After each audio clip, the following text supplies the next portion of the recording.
Bonjour tout le monde, bienvenue à un autre épisode de C'est quoi ta spécialité? Aujourd'hui, on a la chance de recevoir Dr. Hélène Lefebvre, qui est en fait un médecin interne généraliste. Ouais, puis c'était super intéressant d'en apprendre un peu plus sur cette spécialité méconnue qui est la médecine interne, puis de voir un peu c'était quoi son rôle, là, qui est un peu comme un rôle de détective pour des cas plus complexes. Donc ouais, super belle discussion aussi sur le choix de carrière, pour dire que bon, la spécialité, oui, c'est important, mais que c'est pas la fin du monde si on n'atteint pas la spécialité qu'on pensait au départ. Si on change un peu de chemin, là, ça peut arriver sans problème. Oui, exact. Donc, on va aller remercier nos commanditaires, puis bon podcast.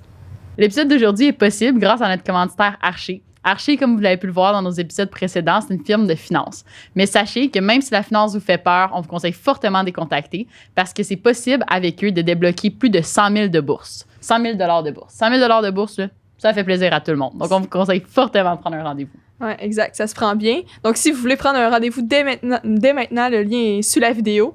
Puis, dans le fond, c'est vraiment une expérience client qui est top notch là, avec Archer. Je parle d'expérience là, avec eux. Ils sont faciles d'approche. Tout est rendu vraiment simple pour vous. Puis, c'est vraiment une courte rencontre. Là. Ça peut prendre juste 20 minutes. Donc, vous pouvez prendre un rendez-vous dès maintenant avec une entreprise super qui est spécialisée en médecin puis qui offre des services totalement gratuits aux étudiants. Donc, allez voir ça.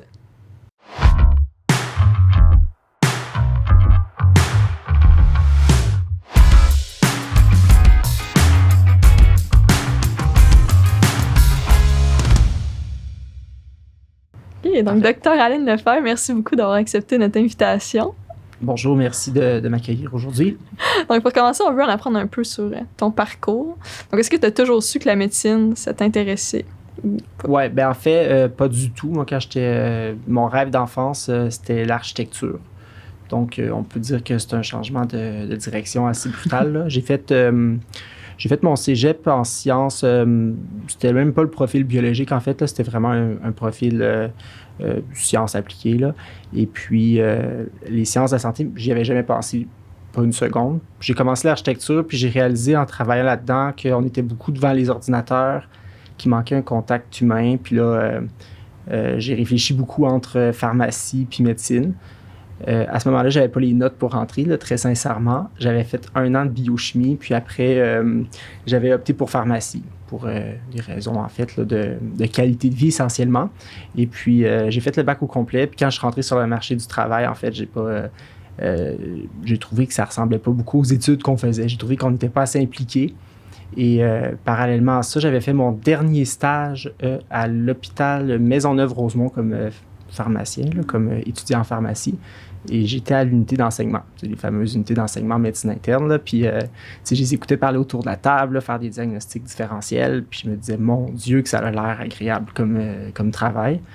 Puis c'est là que ça l'a cliqué. Puis je me suis dit, ben coudonc, je vais recommencer, c'est pas grave. Puis c'est comme ça, en fait, que j'ai décidé d'aller en fait en médecine, simplement. Okay. Après combien d'années 1 an d'architecture. J'ai fait 1 an d'architecture, 1 an de biochimie. J'ai fait pharmacie au complet, c'est 4 ans. Puis c'est ça, me voici qui finit un peu plus tard que la moyenne. Vous êtes rentré à l'Université de Montréal? Directement à l'Université de Montréal, exactement. Évidemment, j'avais l'année préclinique de crédité, là, c'est-à-dire puis après, dans le fond, fait que j'ai fait 2 ans d'université au banc d'école. Après, j'étais externe directement. Fait que j'ai fait externat aussi, toute la résidence, les 2 résidences, en fait, parce qu'en médecine interne, c'est deux résidences qu'on fait. Donc, j'ai tout fait ça à l'UDM. Puis, est-ce que déjà, lorsque vous étiez à l'école au début, là, donc sur les bancs d'école puis en externat, vous saviez que vous vouliez aller en médecine interne? Ouais, ben quand j'ai. Oh, oui, c'est ça, je l'avais pas bien dit. Là, quand j'ai fait mon. Moi, quand j'ai commencé médecine, c'était médecine interne dans ma tête. Là, quand j'ai fait mon stage là, à Maisonneuve-Rosemont, c'était médecine interne qui m'intéressait. Oui, je trouvais ça n'a jamais changé. Là. Vous n'avez pas eu de doute en chemin? Oh oui. C'est sûr que ben, quand on fait l'externat, je pense qu'on est exposé à plein de types de spécialités. Puis avec le recul, je pense qu'on réalise que finalement, on aime surtout le patron, en fait. Là, j'ai remarqué ça. Souvent, quand on aime un stage, on aime vraiment le patron avec qui on travaille. Je trouve que j'ai remarqué ça. Mais j'hésitais beaucoup, même entre le chirurgical et le médicus.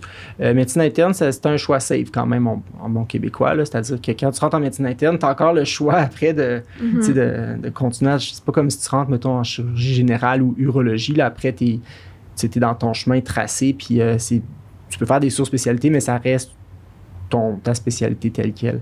Donc oui, il y a eu beaucoup de évidemment, je pense que tout le monde en médecine se pose des questions là, sur qu'est-ce qui est le mieux pour moi.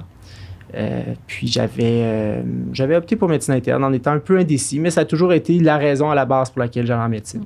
Donc, je suis allé là-dedans. Et puis, en médecine interne, comment ça marche? C'est que on fait en fait ce qu'on appelle le tronc commun, c'est-à-dire qu'on fait 3 ans de médecine interne générale, puis après, on choisit une sur-spécialité. Cardiologie, pneumologie, gastro, néphro, endo, rhumato, immuno, etc. Il y a même soins intensifs qu'on peut faire aussi, là, mais c'est de moins en moins possible de le faire directement. Puis on peut finalement faire, après choisir une deuxième spécialité. Moi, j'ai vraiment beaucoup hésité avec soins intensifs parce que c'est quand même, c'est vraiment challengeant. Mais j'ai opté pour médecine interne là, pour plusieurs raisons, là, incluant la qualité de vie. Très sincèrement, là, se faire réveiller tout le temps la nuit, pendant toute une vie, c'est pas facile. C'était quoi les autres raisons, là? C'est pourquoi, mettons, la médecine interne générale, ça t'attire? Par rapport à... Oui, ben c'est ça. La médecine interne, c'était... moi, ce qui m'avait fasciné initialement, puis ça a toujours été la chose que j'aime avec la médecine interne, ben, c'est une spécialité premièrement d'investigation. Là. La plupart des spécialités, c'est plus axé sur le traitement, en fait. Beaucoup plus, à mon avis. La médecine interne, souvent, on a un patient que le monde ne sait pas trop qu'est-ce qui se passe et on nous demande de trouver de quoi il s'agit. Là. Ça, c'est quelque chose que j'aimais, en fait. On se ramasse avec des investigations de maladies complexes, multisystémiques.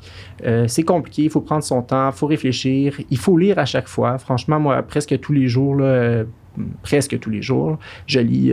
J'ai pas le choix, en fait, là, pour essayer de comprendre des choses qui pourraient m'échapper, de faire de me replacer, en fait, dans mes connaissances. Des fois, on n'est plus certain, on va revoir encore certaines notions qu'on avait. Fait que c'est vraiment... Ça, c'est quelque chose qui est super stimulant comme spécialité. De toujours avoir, finalement, à se creuser la tête.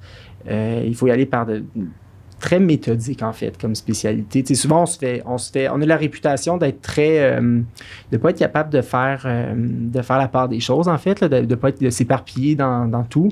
Moi, je pense pas. Moi, je pense qu'on nous demande une question ou on demande une question, on dit on sait pas trop qu'est-ce qui se passe. En fait, c'est la question qu'on nous demande. On n'a pas le choix, je pense, de revenir au complet, de tout re-questionner. Puis c'est le processus, finalement, qui nous apporte un bon diagnostic, à mon avis. Hein. Mm-hmm. Puis, c'est quoi le rôle, en fait, d'un médecin interne généraliste versus... puisqu'en médecine interne, comme vous avez dit, ils peuvent se respécialiser en deuxième round. Donc, c'est quoi son rôle dans tous ces gens-là? Oui. Ben, tu sais, je pense que tout le monde regarde de saisir qu'un pneumologue, c'est un pneumologue, puis un cardiologue, c'est un cardiologue. Ouais. Puis le médecin interne, effectivement... Même mon père, je pense qu'il comprend pas exactement qu'est-ce que je fais. Je pense que c'est d'après moi, c'est la spécialité la plus... méconnue, ouais, la plus nébuleuse, c'est ça. Oui, c'est ça. Je pense que c'est effectivement, parce que c'est quand même complexe à dire. On est quelque chose qui peut être frustrant pour certains, on est régulièrement les deuxièmes violons, c'est-à-dire qu'il y a toujours quelqu'un qui en sait plus que nous dans l'hôpital sur un sujet. Moi, personnellement, ça ne me dérange pas, mais c'est quelque chose qui arrive fréquemment. On va nous demander beaucoup pour l'investigation. Et puis, finalement, la médecine interne, qu'est-ce que c'est? C'est une spécialité, finalement, généraliste là, dans toutes les autres surspécialités de la grande branche de la médecine interne. Et puis, c'est une spécialité, en fait, où on a un rôle de peut-être un peu de dommage, mais on a un rôle de plus en plus porté sur l'hospitalisation. En fait, on est de plus en plus un hospitaliste. Donc, on a un rôle, finalement, de plus en plus d'être, on pourrait dire, l'aubergiste là, du patient qui se fait hospitaliser, puis après, qui est pris en charge par tout le monde. On a un rôle qui demeure toutefois central, qui est super important. Puis, c'est quand même le fun, l'hospitalisation. Est-ce que c'est un peu le chef d'orchestre des soins qui est donné à l'hôpital, dans le sens que tu vas être en premier sur le patient, puis après ça, tu vas dire peut-être que je devrais y faire voir un cardiologue, un pneumologue? Mais le réseau de la santé, il est organisé de façon inégale, en fait, il faut le savoir. C'est-à-dire que si on est à Montréal et si on est à Saint-Eustache et si on est à Rouyn-Noranda, par exemple, c'est pas du tout le même type de pratique en médecine interne. Pour la simple et bonne raison que plus on est loin, moins il y a de spécialistes surspécialisés. Quoique médecine interne générale est une surspécialité, là, mais officiellement.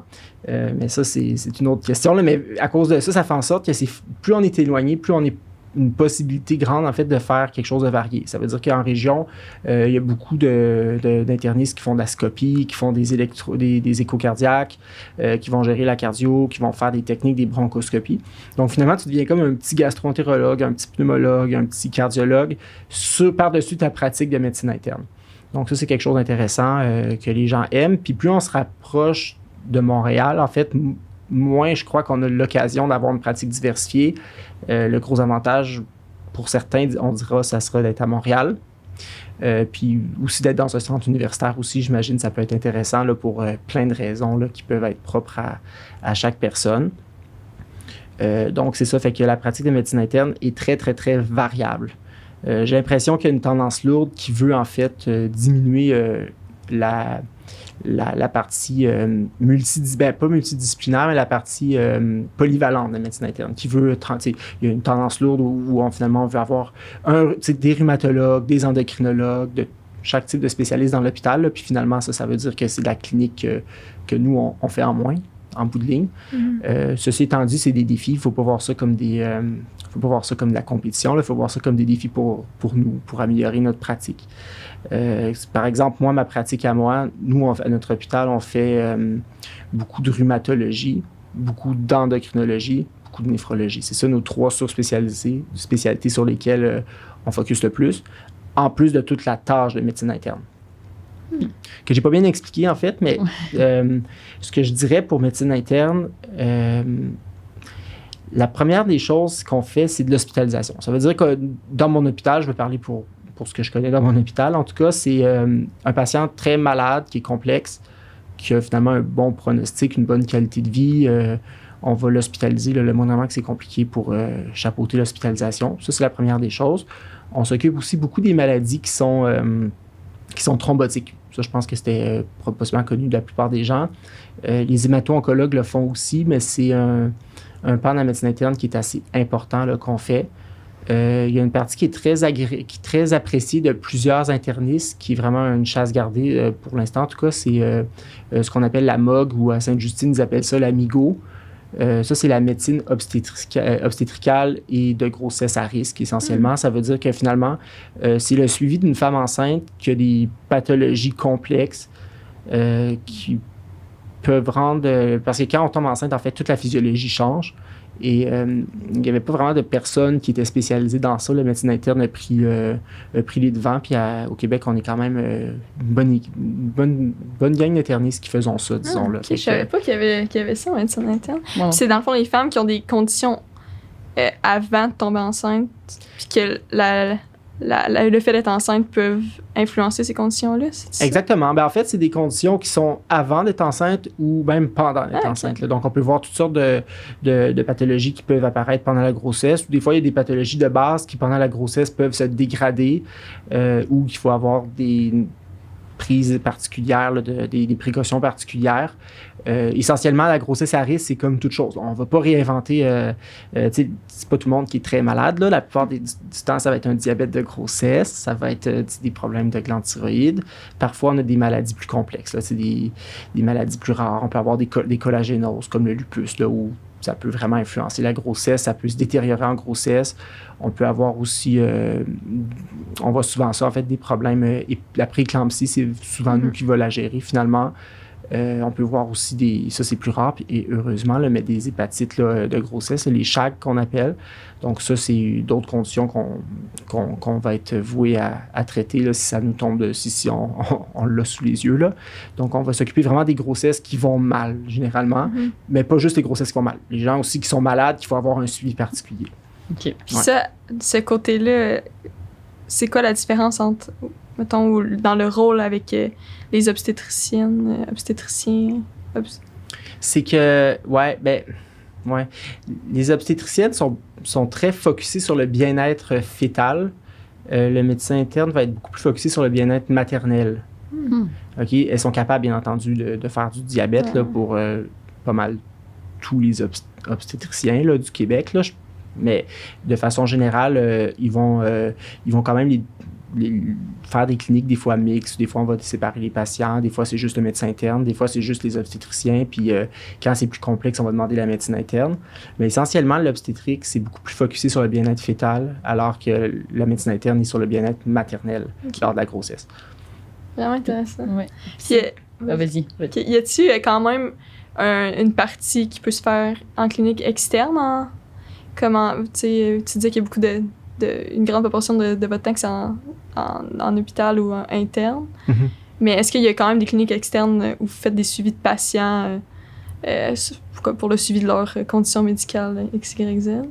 Oui, tout à fait. En fait, comment ça fonctionne, c'est ma pratique à moi, la pratique de la plupart de mes collègues là, dans d'autres hôpitaux aussi, c'est 50-50. Ça veut dire qu'on a 50% de tâches qui vont être en hôpital, 50% qui va être de la clinique externe, qui est la plupart du temps une clinique externe qui est dans l'hôpital en tant que tel, là, mais ça reste de la clinique externe. Moi, par exemple, j'ai environ 200 patients là, que je suis là, de façon régulière, en fait, là, c'est mon lot de patients, finalement. Là. Fait que ça, c'est des patients que souvent, en fait, ils vont être suivis pour des raisons, soit que c'est des maladies pluricompliquées avec plusieurs organes atteints, soit que c'est finalement un champ d'expertise qu'on va couvrir dans notre hôpital. Dans notre hôpital, c'est nous autres qui faisons la rhumato, la néphro, c'est nous autres qui faisons aussi l'endo, là, fait que finalement, on fait beaucoup de ces bateaux-là. Là. Okay. Puis sinon, de quoi ça a l'air un peu la qualité de vie, le travail, vie personnelle en médecine interne? Mm-hmm. Encore une fois, c'est la même chose que je vais dire, c'est très, très, très variable d'un milieu à l'autre parce que l'interniste est appelé à avoir un rôle, en fait, prépondérant dans l'hôpital. C'est-à-dire que c'est souvent... moi, je considère qu'on est quand même le chef d'orchestre de l'hospitalisation, surtout pour les cas compliqués. Et puis après, ça dépend comment l'hôpital est structuré. Il y a encore des hôpitaux que c'est vraiment la médecine familiale qui fait le plus d'hospitalisation.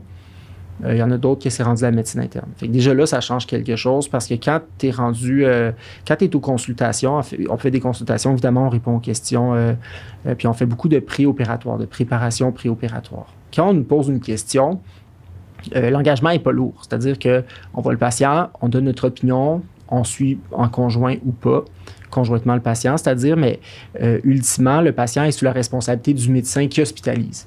Quand on hospitalise, bien là, c'est notre patient. Ça veut dire qu'on est responsable de lui.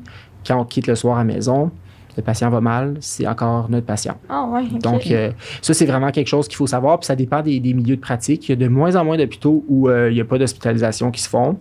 Puis après, chaque hôpital a une proportion d'hospitalisation par rapport à leur horaire normal qui est plus ou moins important. C'est quelque chose qui est beaucoup regardé quand on choisit notre emploi, en fait, là, à savoir qu'est-ce qu'on veut comme qualité de vie. Fait que ça, c'est quelque chose qui est quand même très variable. L'autre aspect qui est absolument non négligeable, ça s'appelle les soins intensifs. Souvent, régulièrement, c'est le médecin interne qui va finir par faire les soins intensifs dans un hôpital. Encore une fois, c'est une tendance lourde, là, puis je pense pas que ça change. Donc, je pense pas que ça va changer. Maintenant, une surspécialité en soins intensifs, on peut faire le tronc commun, faire soins intensifs directement, ou tronc commun, médecine interne, soins intensifs, ou d'autres chemins. Ou si on pourrait faire chirurgie, soins intensifs, anesthésie, soins intensifs. Peut-être qu'Étienne en a parlé précédemment. On n'avait pas touché à ça, mais... OK. Mais il y a plusieurs façons, mais généralement, la grosse majorité des nouveaux intensivistes qui se forment, je dirais qu'ils sont en médecine interne. Puis même sans faire la surspécialité dans un hôpital, le soin intensif est souvent couvert par la médecine interne. Puis, vous avez dit que le patient est encore sous votre responsabilité quand vous revenez à la maison, mais ça, est-ce que juste quand vous êtes de garde ou c'est vraiment tout le temps comme ça? C'est pendant la garde. Ça, c'est pendant, c'est ça, c'est l'avant. Ben, c'est une garde, c'est plus impliquant. Fait que quand on est de garde, on se fait appeler pour nos patients s'ils vont pas bien le soir. Puis chaque patient dans un hôpital, en fait, est sous la responsabilité d'un médecin, ultimement. Il y a un médecin qui répond pour ce patient-là tout au long de son hospitalisation. Donc, c'est une responsabilité que certains aiment, que d'autres n'aiment pas. Ça, c'est certain. Puis ça influence ta qualité de vie. Après, ça dépend si ton hôpital fait des soins intensifs ou pas. Si tu fais des soins intensifs, c'est l'hospitalisation x 1000 en termes de challenge, là, parce qu'on se fait rappeler beaucoup plus la nuit encore. OK. Puis c'est en tant que... C'est une garde, mais c'est une garde qui est très active. Vous allez souvent faire appeler... Bien, c'est une garde qui est très active. Puis c'est à cause que quand j'hospitalise un patient, disons, je le sais si le patient est stable ou pas. Je le sais, c'est quoi les traitements qu'il faut que je fasse. Je sais à quoi m'attendre quand je m'en vais. Quand tu es intensiviste, n'importe quel patient qui va mal, c'est toi qui t'en occupes. Même si c'est pas ton patient, à partir du moment où il est rendu trop malade pour être à l'étage, c'est une admission. Donc, tu te réveilles, tu vas à l'hôpital, tu t'en occupes. Donc, ça, c'est la grande différence, là. C'est pour ça que les soins intensifs, c'est vu comme une spécialité qui est très, très difficile sur la qualité de vie. Puis toi, dans ta pratique pour l'instant, comment ça se passe, l'équilibre de Dans vie? l'hôpital à laquelle je travaille, on a une grosse équipe. Donc, on a une qualité de vie qui est plutôt bonne, je dirais. On a 3 internistes qui font des soins intensifs, puis on en a 8 qui n'en font pas. Okay. Donc, les internistes qui font des soins intensifs ne font pas d'hospitalisation parce que ça, c'est assez, là. Puis nous, on fait l'hospitalisation, les 8 autres, puis on se partage la tâche. On a une unité d'hospitalisation. Fait que la garde revient à peu près où on pourrait faire facilement le calcul 8 divisé par, en fait, à chaque 8, c'est 1 sur 8, là. Mais c'est pas vraiment comme ça que ça marche. Il y a toujours quelqu'un qui est en congé, qui est malade. Fait que finalement, on en fait plus 1 sur 6 là, dans les faits. OK. Ouais. Ça a quand même l'air pas pire. Fait que la qualité de vie, c'est quand même... ça dépend où est-ce que tu travailles, bref. Ça dépend où est-ce que tu travailles. Il y a des hôpitaux que c'est beaucoup plus demandant que d'autres. Puis qu'est-ce que tu aimes le plus de ta pratique? Ben, je pense que j'aurais tendance à dire que j'ai une pratique qui est excessivement polyvalente. Ça, c'est une grande joie, là. C'est-à-dire que c'est rare, c'est le fun une fois de temps en temps dans une zone de confort. Puis on en a, c'est-à-dire toutes les maladies thrombotiques. Après, les cas d'endo puis de rhumato qu'on fait de façon régulière, mais à chaque jour, j'ai des challenges où je dois absolument les relire, demander l'avis de collègues. Ça, c'est le fun parce qu'on se ramasse à gérer un tas de maladies, à être à la recherche aussi d'un tas de maladies que les gens ne comprennent pas. Puis ça, la polyvalence, c'est vraiment c'est la chose qui m'intéressait à la base. C'est encore la chose que j'aime le plus dans notre spécialité. Il y a une grande stimulation intellectuelle aussi dans tout ça, là. Je pense que oui. Je pense que c'est une spécialité où on n'est jamais, en fait, confortablement assis dans une zone de confort. Donc, ça fait en sorte qu'on doit toujours... moi, je pense qu'il faut être humble dans la vie en général, mais en médecine interne, entre autres aussi, là. Puis, il faut... moi, je me gêne pas à demander l'avis des autres. En fait, de mes collègues, là, de la même spécialité, même d'une autre spécialité au besoin, là, parce qu'on est vraiment tout le temps... c'est pas des tableaux qu'on voit régulièrement, souvent, ce qu'on nous présente. Des cas complexes. Des cas complexes, des maladies rares qu'on n'a pas vues 36 fois. C'est sûr que plus tu vois de maladies, plus elle est facile à reconnaître. Là, c'est du pattern recognition. Mais quand on voit pas souvent de maladies, ben, plus dur à reconnaître. Quand une maladie est rare, ben, il n'y a personne qui la voit souvent, là, à part les gens qui font que ça. Les fellows, là, qui ont un biais, en fait, là, énorme. Donc, ça, c'est vraiment une des parties qui est agréable dans la médecine interne. C'est qu'on voit de tout. On voit de tout.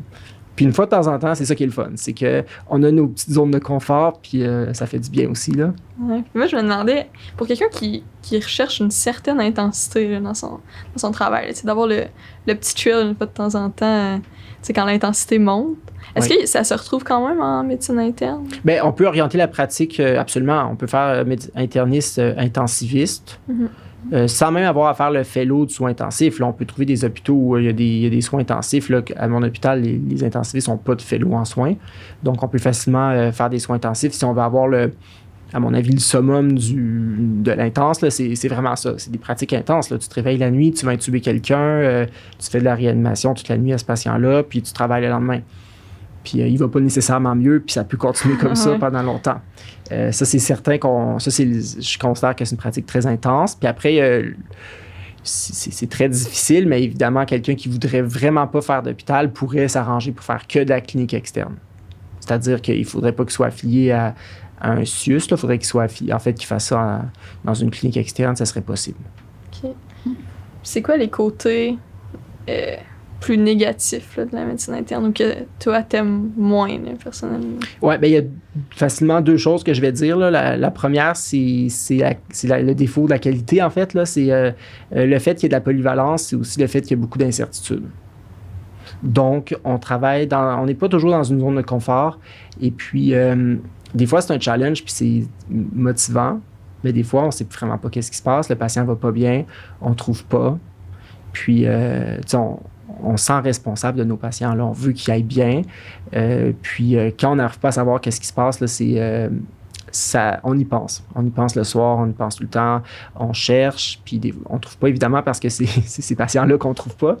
Et puis, ça, c'est toujours je trouve qu'il y a une zone d'inconfort qui est assez prépondérante, qui qui est agréable quand les patients sont pas trop malades, mais quand ils sont très malades, quand ils sont souffrants, c'est un côté que je considère très négatif de mon travail, là, parce que je peux juste pas finalement... Tu sais, des fois, les spécialistes, quand ils se font demander une consultation, ils disent « ben non, c'est pas un problème cardiaque », puis c'est réglé. Et là, tu demeures responsable du patient, puis tu sais pas qu'est-ce qu'il y a, tu n'arrives pas à trouver, puis c'est ça. Ça, c'est une partie qui est un peu plus... Quand c'est toi le last resort, mais que t'es pas capable de trouver. Exact. Ça reste dans la tête même le soir quand tu rentres à la maison. Là. C'est difficile de laisser la tête au travail dans ces moments-là. Ben ça, j'imagine, ça dépend des personnalités, là, mais moi, j'avoue que les patients qui vont pas bien, que je trouve pas, j'y pense. Moi, c'est sûr que ça me reste dans la tête, là. Fait que ça, c'est un aspect que je trouve un peu plus négatif. Puis encore une fois, c'est un aspect qui est positif et négatif en même temps. La plupart des spécialités médicales, c'est le cas, mais c'est la clinique externe. C'est-à-dire que la clinique externe, c'est le fun. Tu as tes patients, tu les vois évoluer, tu apprends à les connaître, tu développes une bonne relation avec eux, tu fais des traitements, puis ça fonctionne, puis ils se rappellent de toi. Puis quand ils te voient, ils sont contents, ils sont reconnaissants. Ça, c'est vraiment le fun, mais c'est aussi une responsabilité incroyable. Donc, c'est ça. Parce que ces patients-là sont à nous. Ça veut dire qu'on va en voyage pendant 2 semaines, on revient, puis on a une pile de 3 pouces d'épais dans notre case, puis il faut la faire. T'sais, fait que là, ça, c'est une pile de paperasse qu'il faut remplir, les prescriptions renouvelées, les laboratoires, tout ça. Donc, c'est très... Puis on peut pas partir trop longtemps en vacances pour ça, parce que s'il y a des choses critiques, il faut le savoir. Donc, si on part en vacances, il faut s'assurer qu'un collègue va suivre nos labos à notre place, prendre en charge toutes ce qu'on reçoit comme documentation.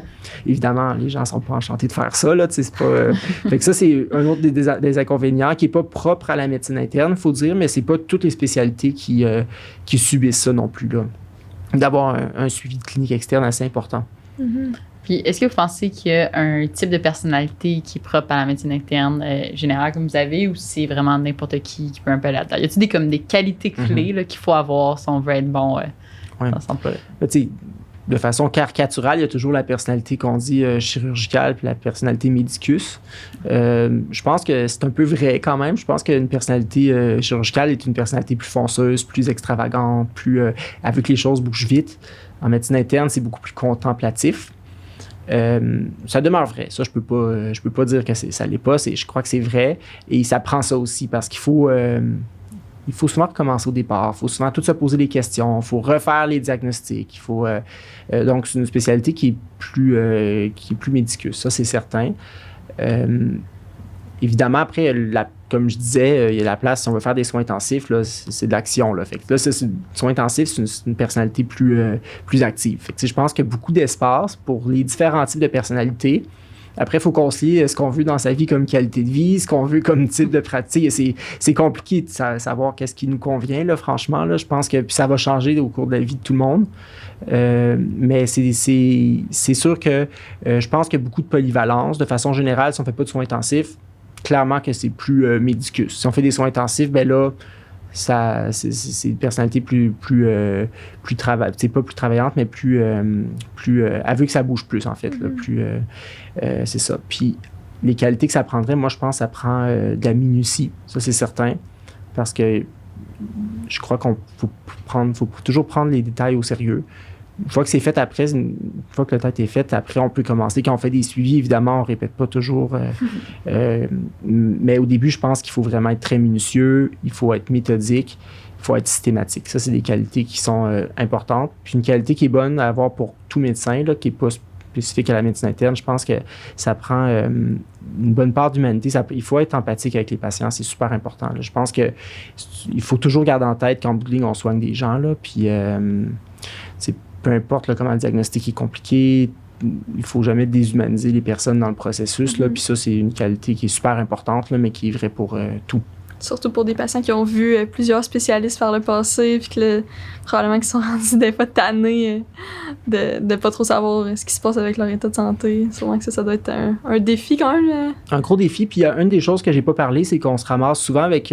évidemment, on est souvent une spécialité en bout de course dans un diagnostic et une des types de pathologies qu'on rencontre beaucoup, c'est les troubles fonctionnels.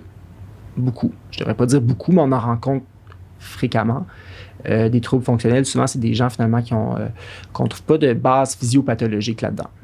Fait que souvent, ils sont victimes, en fait, en tout cas, ils sentent qu'ils sont victimes de préjugés de la part des aides traitants qu'ils soient du préposé au bénéficiaire jusqu'au médecin, ça peut être à tous les niveaux. Eux, ils ressentent ça très fortement. Puis ce qui est très drôle, c'est pas très drôle, mais ce qu'il faut toujours garder en tête, c'est qu'il y a beaucoup de gens qui sont étiquetés de troubles fonctionnels qui finalement ont quelque chose aussi. Fait que ça, c'est une des choses que quand on voit un trouble fonctionnel, moi, je me prends toujours pour acquis que quelqu'un a vraiment une maladie avec une base physiopathologique que je suis capable de trouver. Puis quand on n'est pas capable, ben ça, c'est une partie. Ça, c'est des gens qui sont fâchés là, du système, souvent qui sont frustrés de ne pas avoir réponse à leurs questions, finalement, parce qu'on les aide pas du tout, ces gens-là, avec la façon qu'on fonctionne. Je pense que ça fait partie. Ça, c'est là que c'est important d'avoir des qualités de communication, je crois, avec ces gens-là. En même temps, ça doit tellement être gratifiant quand tu es capable d'identifier ce que c'était alors que ça fait des années, mettons, qui tournent en rond puis que personne ne sait. Puis là, tu réussis. Oui, ça, c'est le fun. Ça, c'est vrai que c'est le fun. Des fois, c'est... puis il arrive les deux situations où des fois, personne réussit, puis tu cherches, puis tu finis par trouver. Puis des fois, tu le trouves on the spot parce que tu l'as déjà vu une couple de fois, puis toi, tu as plus souvent ce biais-là, fait que tu le trouves direct. Puis tu traites la personne, puis la personne va bien 2 jours plus tard. Là. On voit ça souvent avec les maladies rhumatologiques, là, en fait. Là. Donc ça, c'est vraiment le fun, ça, c'est sûr. Puis autant on the spot parce que tu t'aides la personne, mais tu te sens bon aussi. Là. C'est quand même quand ça arrive. Puis quand tu recherches, ben, tu es content aussi de l'avoir trouvé parce que tu sais que tu l'as bien fait. Justement, y a-t-il des cas que toi, t'aimes particulièrement? Tu un type de clientèle ou un des troncs qu'il y a à ton hôpital, là, justement, rhumato ou... Oui. Ben moi, clairement, j'ai un intérêt marqué pour la rhumato. Okay. Donc, tout ce qui est les cas de vasculite, les cas de collagénose, là, les collagénoses, en fait, c'est des maladies comme le lupus, là, les sclérodermies, des choses comme ça, là, le Sjögren. Donc, ça, j'ai un grand intérêt pour ça. C'est des maladies qui sont le fun parce qu'elles sont très complexes, mais elles sont aussi traitables, puis c'est avec des traitements qui fonctionnent.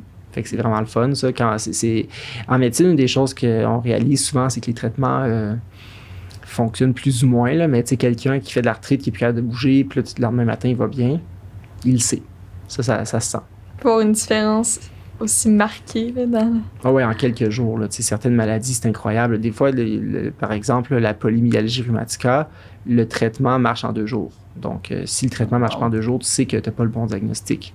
Donc, il y a plusieurs maladies comme ça là, que tu traites, puis tu te rappelles 2 jours plus tard, puis ils vont bien. Puis ces gens-là sont tellement reconnaissants, fait que ça, c'est vraiment le fun. Donc, moi, effectivement, j'aime bien ça, la rhumato. Moi, c'est un de mes... autant les vasculites que les collagénoses.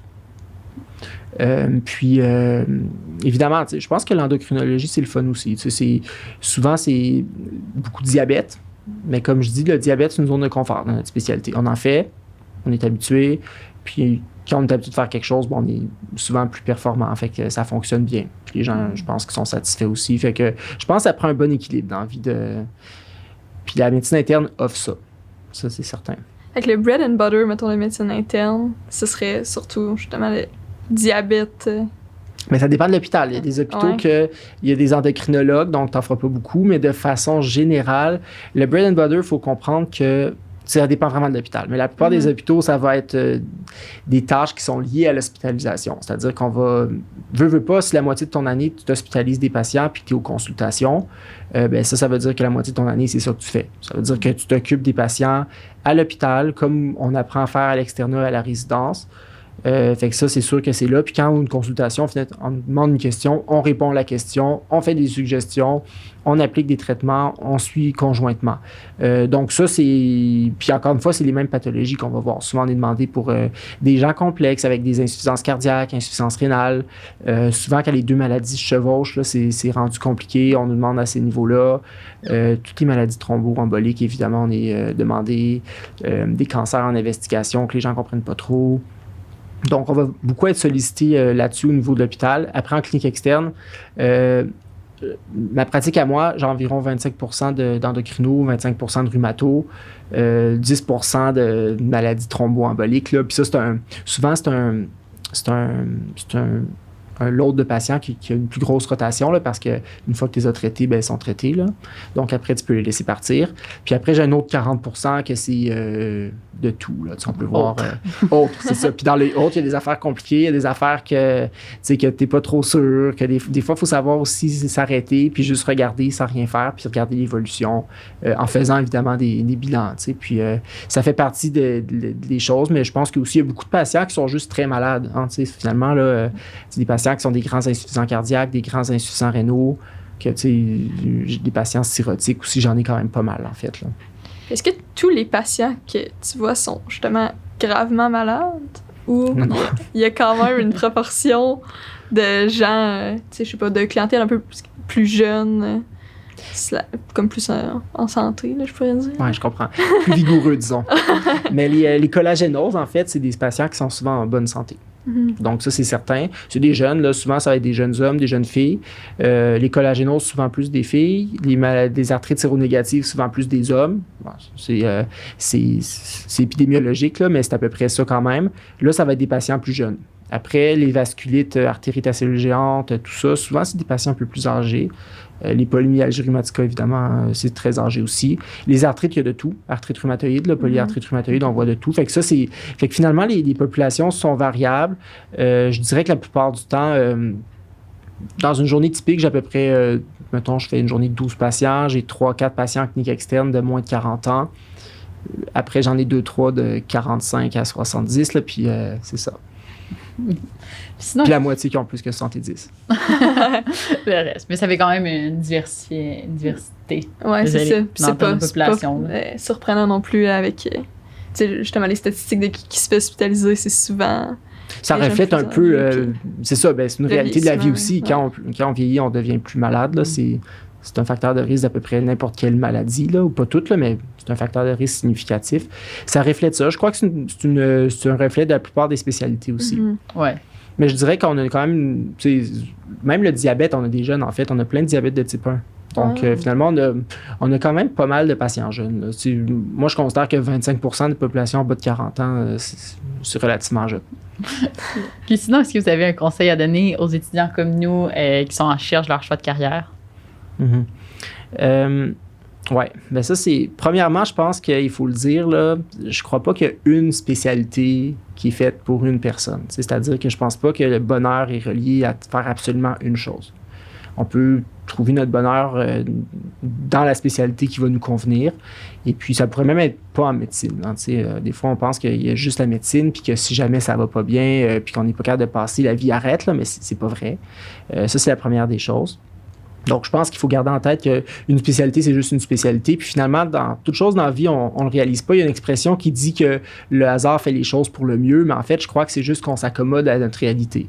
Puis finalement, on trouve notre compte. T'sais. Puis je pense que la première des choses, c'est ça qu'il faut se dire. C'est que je dis pas qu'il faut pas travailler pour se rendre où est-ce qu'on veut. Ce que je dis, c'est que c'est correct de pas nécessairement être accepté dans la spécialité de neurochirurgie. Là. C'est pas la fin du monde. Là. Il y a d'autres choses qui peuvent nous plaire.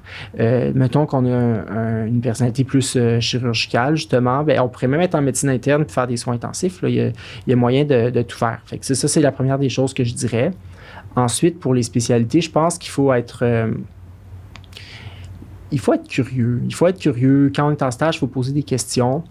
En sachant que ce qu'on voit à l'hôpital, c'est une fraction de la pratique médicale d'un patron. Moi, je l'ai vraiment réalisé en commençant. Là. Tout le volet clinique externe, on le voit pas beaucoup quand on est en résidence. Vous êtes en résidence ou... Non, on est en deuxième année. On commence. Externat? Non, même pas deuxième année de médecine. Okay. On est encore sur les bancs d'école. On n'a pas mis le pied dans l'hôpital encore, là, pratiquement. OK, je savais pas. OK, excusez-moi. Ouais, pas de problème. Puis, c'est ça. Fait que, tu sais, quand vous allez voir, vous allez rentrer dans les stages, vous allez avoir une pratique qui est très hospitalière. Puis c'est un pan de la médecine de chaque spécialité qui est super important. Il faut savoir que ça, c'est une pratique en milieu universitaire. C'est pas nécessairement le reflet en région.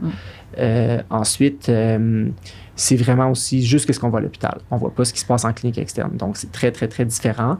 Puis c'est correct, dans le fond, qu'on voit pas tout, je pense. Moi, je le dis, là, moi, je le sais, j'ai beaucoup été influencé par comment j'aimais les patrons. Si j'aimais pas un patron, j'aimais pas la spécialité.